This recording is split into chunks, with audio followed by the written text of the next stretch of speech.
j'espère que tu vas bien. Aujourd'hui on se retrouve dans une nouvelle vidéo et j'ai un petit peu changé l'angle de... enfin le fond... oui, l'angle de capture de la vidéo, tout simplement parce que l'autre angle, eh bien j'attends de faire ma décoration de Noël pour te le mettre, enfin l'utiliser, parce que là c'est le vide. Tu l'as vu d'ailleurs dans la dernière vidéo, c'est tout vide, donc ça allait parce que je mettais des photos à l'emplacement du vide, mais là j'avais juste pas envie de me prendre la tête, et en plus j'ai vu que la luminosité est quand même vachement mieux à cet endroit là, donc on va voir. Si ça se trouve je vais rester là maintenant pour toujours, mais enfin bon. Bref, voilà, l'aparté sur le fond de la vidéo est terminé et on va passer maintenant au dur de la vidéo. Tu l'as vu, c'est un book haul et j'ai pas mal de livres à te présenter. J'ai une petite excuse dans le sens où j'ai une cagnotte Fnac assez conséquente, donc voilà, ça passe, on va dire. C'est pas mon argent que je débourse. Ça passe. Je vais te les présenter dans l'ordre où je les prends, ça va être beaucoup plus simple parce que sinon là, va falloir que je défasse ma pile et c'est pas possible.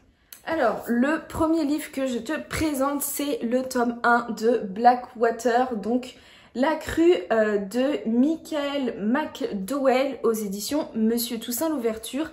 C'est juste une édition, mais juste trop méga belle. Enfin, franchement, tout l'objet livre, c'est juste une petite pépite absolument magnifique. Et à l'intérieur, c'est pas écrit spécialement petit en plus, enfin ça a l'air assez fluide à lire. J'en entends que du bien de cette saga.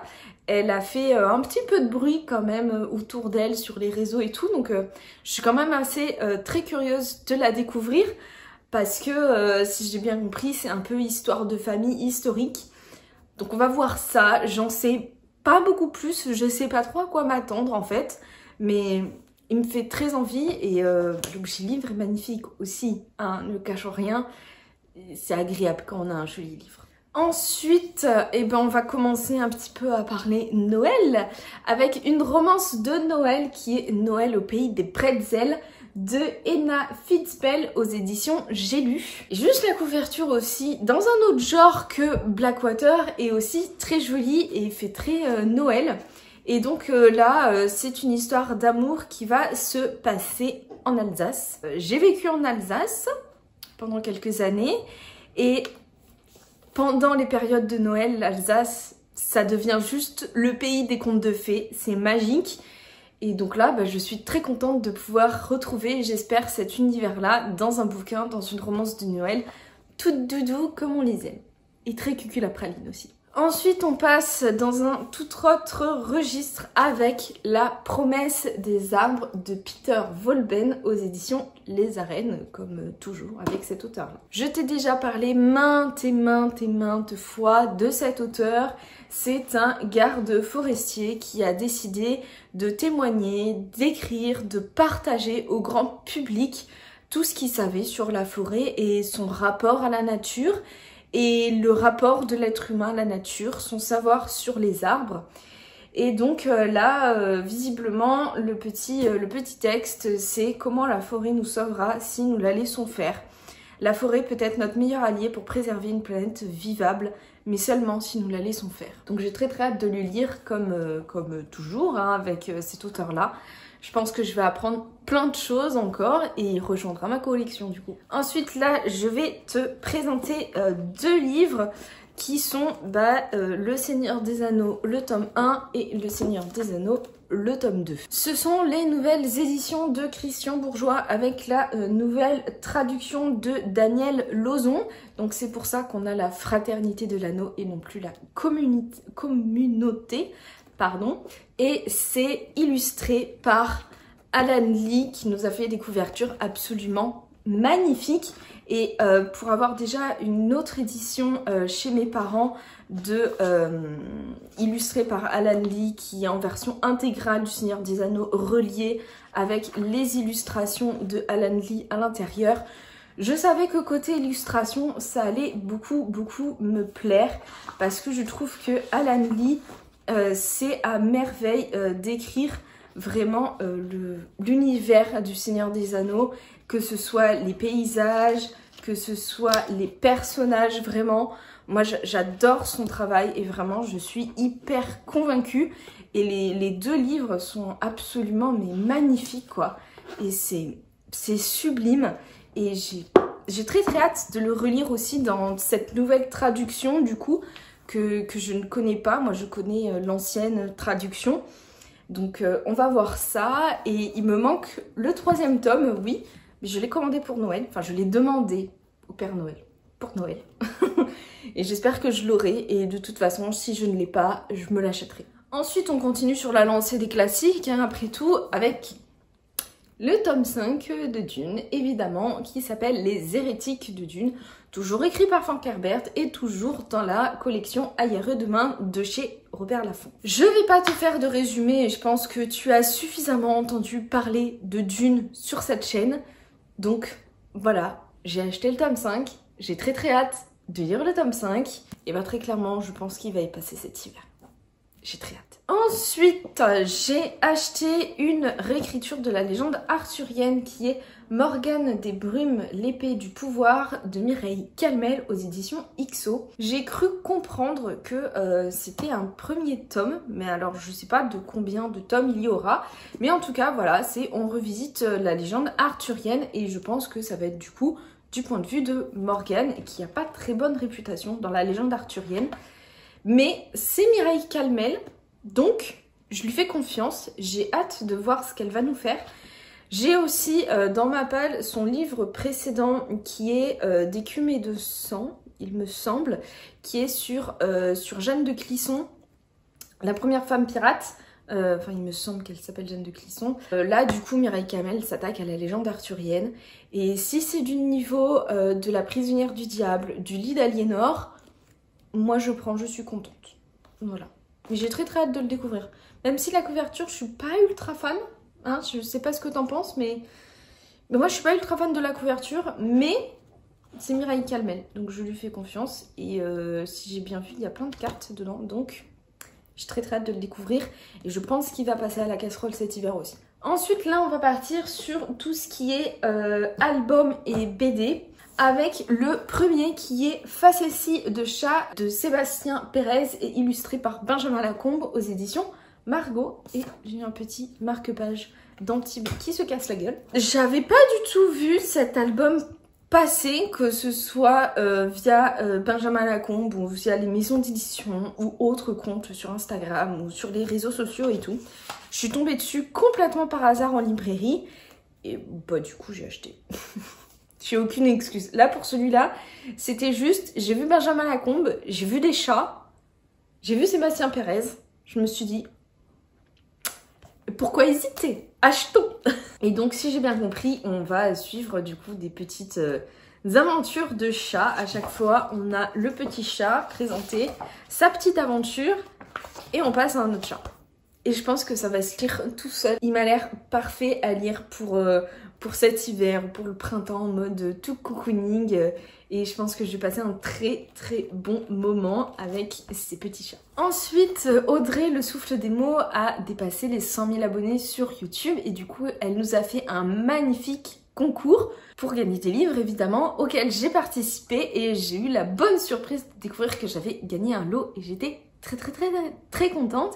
Et encore félicitations à elle parce que c'est vraiment génial d'arriver à ce niveau-là tout en parlant de livres. Et ses vidéos sont géniales, sa chaîne est géniale, son Instagram est génial. Vraiment, si tu la connais pas, fonce la découvrir parce que c'est une petite pépite. Mais du coup, j'ai gagné la BD Entre neige et loup de Agnès Domergue et Hélène Canac aux éditions Jungle. Et ça faisait un petit moment que cette BD-là me faisait de l'œil.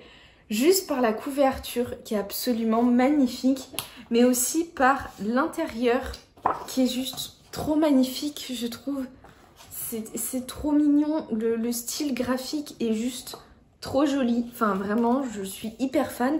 Et là, ben, en plus, le Cold Winter Challenge qui arrive, ça va juste être parfait pour cet hiver. Je pense que je vais m'éclater à découvrir cette histoire-là. Et le tome 2, enfin le tome compagnon, je pense plutôt, qui s'appelle Entre feu et ambre, un truc comme ça, avec un renard cette fois dans les tons très automnaux. Celui-là, je pense que je me l'achèterai, évidemment. et que bien sûr je le lirai à l'automne.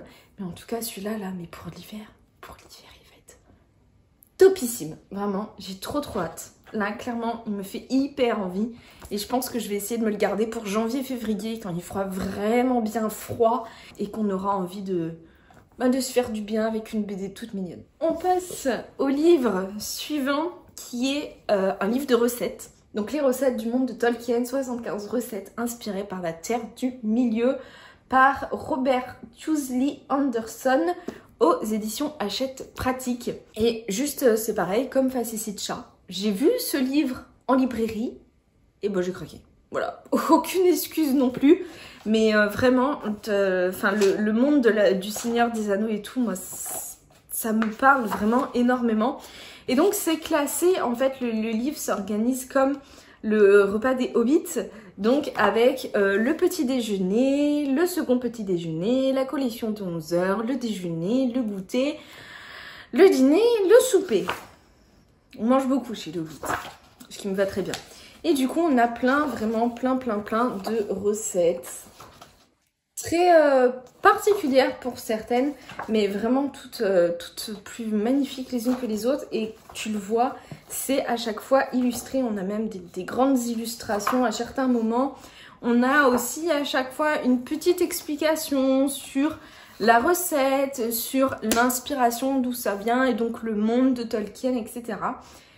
Et juste, c'était magnifique et les recettes ont l'air très sympas, donc j'ai craqué. Mais je suis très contente de l'avoir dans ma collection et j'ai hâte de faire des petites recettes. Ensuite, on continue dans la préparation du Cold Winter Challenge avec le 3e tome du grimoire d'Elfie, donc toujours par Ariston Alouette Mini Ludwin.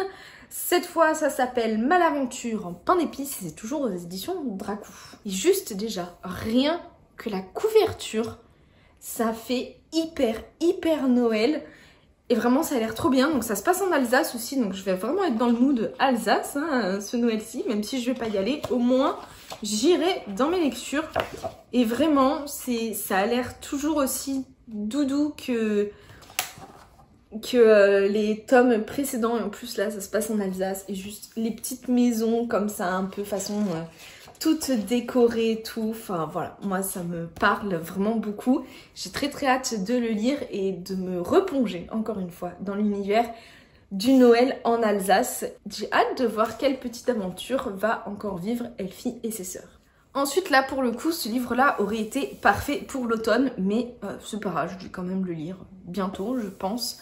Je pense qu'à l'hiver il va y passer. C'est Les Sorcières par Cécile Roumiguière et illustré par Benjamin Lacombe. C'est la nouvelle collection dirigée par Benjamin Lacombe qui s'appelle l'Encyclopédie du Merveilleux et c'est aux éditions Albin Michel Jeunesse.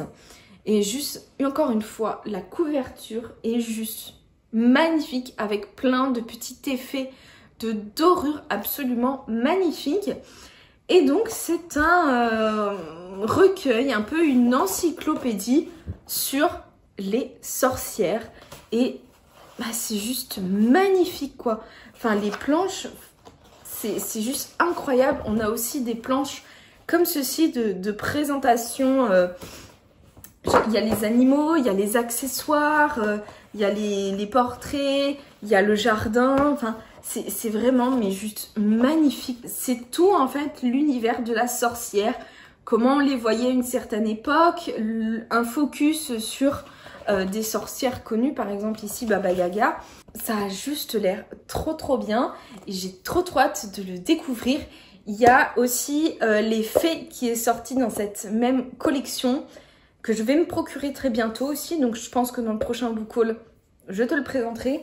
Mais déjà, juste les sorcières, c'est trop magnifique. Vraiment, je suis trop contente de l'avoir. Et clairement, ma collection de Benjamin Lacombe augmente quand même régulièrement. Je me retrouvais avec une bibliothèque entière de Benjamin Lacombe, mais j'aime tellement son travail en fait. Je lui fais une confiance absolue. Je sais qu'il fait du travail de très grande qualité. Donc voilà, moi je vois Benjamin Lacombe, j'achète. Voilà pour cette vidéo, ce book haul, voilà, je pense que c'est un des plus conséquents que j'ai fait peut-être depuis le début de ma chaîne, puisque là il y a pas mal de livres quand même, mais je suis très contente de tous les avoir et je sais que tous, normalement, je devrais passer un bon moment de lecture. Donc ça, c'est le principal quand même. J'espère que cette vidéo t'a plu et n'hésite pas aussi à dire dans les commentaires si toi aussi tu as fait des gros craquages en ce mois de octobre-novembre ou si tu préfères tout garder pour décembre, ce que je comprendrai tout à fait. Nous, on se retrouve dans une prochaine vidéo qui, je le pense, devrait être ma pile à lire du Cold Winter Challenge. Je ne raterai le Cold Winter Challenge pour rien au monde. Donc, on se retrouve la semaine prochaine dans une prochaine vidéo. En attendant, je te souhaite de très très bonnes lectures.